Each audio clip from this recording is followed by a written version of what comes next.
Alright, I figured this would be a great time to make a video on this Warren VR8S Evo winch.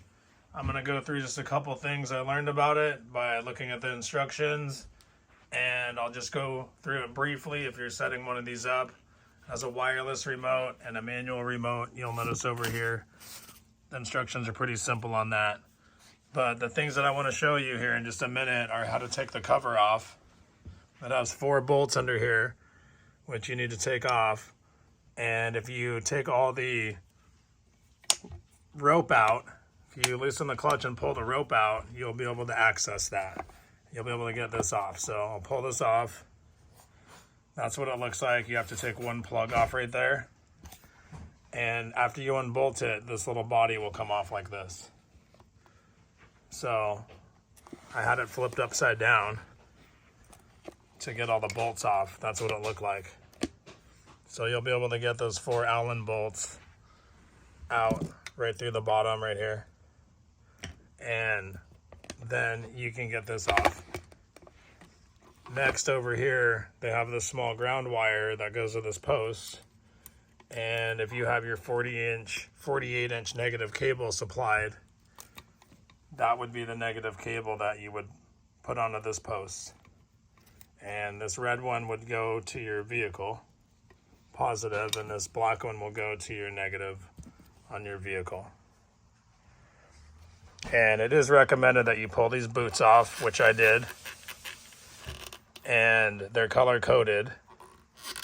And you'll see, should inspect those to make sure they're tight. This one was loose, so I tightened this lug. And over here, you will want to make sure you tighten these lugs. And just double check that they're not crossing or that they're loose so that they don't arc. So after I bolt that together, I will just put this cover back on. Once you get this cover back on and you flip it over, it has 4 small screws right here in each one of the corners that will go in the housing.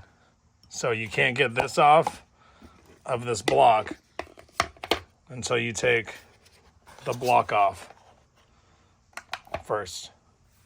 So 4 bolts, pop that off, then you can get the cover off. And then make sure to plug that in before you put your cap on. Put that back into engage. And they say it'll leave 8 spools on this winding right here. Never run it with an empty spool to where like you're just latched on. And you want to load the rope at 1,000 pounds and stretch the rope out so that the inner core and the outer core or work together so that you don't get like a slack spot in it.